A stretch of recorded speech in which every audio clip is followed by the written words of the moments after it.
Welcome to this explainer. Today, we're unpacking a seriously fascinating piece of analysis about the hidden realities of modern global security. We're going to look at why the actual origin of our military technology, where it's made, matters far, far less than who actually controls its supply chain. It's a brilliant reframing of how we think about risk, so let's just dive right in.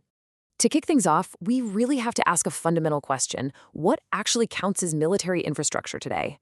I mean, when we picture military might, we typically think of fighter jets, right? Tanks, armored brigades.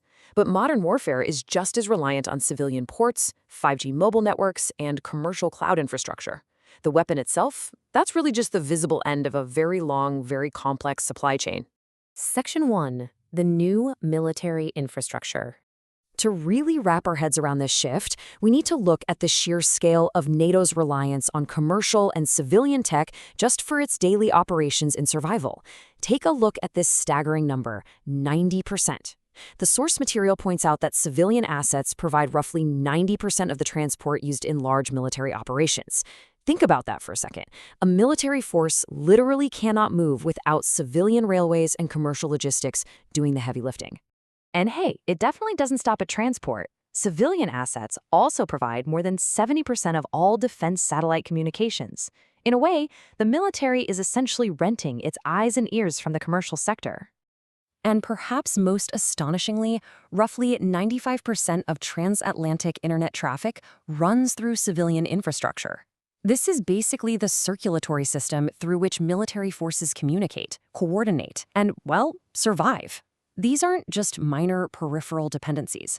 They're the absolute core of modern operations. Now, there's this common myth out there that everything manufactured outside NATO is inherently unsafe, while everything inside is totally secure. But the analysis argues that the real dividing line isn't simply origin. It's not just about where a part is made. It's really about control. Can the alliance inspect, isolate, and sustain that system without having to ask a potential adversary for permission? Control is absolutely the decisive variable here. Section 2. Huawei was only the worrying. We often hear about telecommunications companies, like Huawei, for instance, framed entirely around secret spy backdoors. But the response from European nations and the UK revealed a much deeper problem when it comes to leverage. Back in 2020, the UK government estimated that ripping Huawei out of its 5G networks would delay the technology's rollout by up to 3 years and cost around £2 billion. £2 billion! And they didn't even point to some publicly demonstrable wartime kill switch. Instead, they realized that once a supplier is embedded deeply enough, the dependency itself becomes the true vulnerability. The sheer massive cost of removing it proves exactly how much leverage that dependency transfers. And this problem? It's spreading way beyond telecom towers. The source notes that this vulnerability extends right into infrastructure like Chinese-manufactured ship-to-shore port cranes. In 2024, the U.S. Coast Guard required measures to eliminate internet connections to these cranes. Now, they didn't do this because they found some unique secret exploit. They did it because remote connectivity inherently created an unacceptable pathway right into strategically important infrastructure. Section 3. Blind spots in the F-35. The most sobering example of this hidden risk isn't even a foreign brand at all. It's the F-35 fighter jet, which is one of the most closely integrated defense programs in the entire Western alliance. Just look at the sheer imbalance here. By April 2025, the Pentagon had country of origin data for thousands of tracked parts, but officials estimated they actually knew less than 10% of the underlying suppliers, providing the actual components and raw materials. That means over 90% of the deep supply chain was effectively a total blind spot. And that blind spot, it had real-world consequences. It actually resulted in the discovery of prohibited Chinese-made magnets in the supply chain, which ended up pausing production for months. Later on, Chinese-owned robotic arms were found being used on site. Now, there was no safety impact or evidence of actual sabotage in these instances, but it proves a vital, undeniable point. Slapping a NATO logo on the final product does not guarantee supply chain sovereignty. Section 4. The quiet kill switch. The public imagination usually expects a compromise system to feature some dramatic Hollywood-style sabotage code. A giant red button that says, "Disable NATO now." But modern adversaries have far, far subtler methods. A strategic competitor doesn't need a red button. The source identifies at least 5 quiet opportunities for leverage. They can observe through telemetry or maintenance logs. They can alter firmware updates. They can deny cloud authentication or replacement parts. They can delay a whole fleet just by keeping a critical component on backorder. Or they can desynchronize the alliance with incompatible software versions. Any of this can completely ground a military operation, and none of it triggers a classic malware alarm. Section 5. The AI Black Box. As NATO integrates machine learning for things like prioritizing targets and interpreting satellite images, the supply chain becomes even harder to see. It doesn't just end with a physical computer processor anymore. The AI supply chain includes the model architecture, the weights, the training data, the labeling processes, and the update pipelines. A targeting model might run locally on a highly secured allied base, sure, but if NATO cannot inspect the training data, the weights, or the update keys, it doesn't truly own that military capability. Essentially, renting the perception layer means you don't fully own the aircraft. Section 6. The Trusted Control Standard.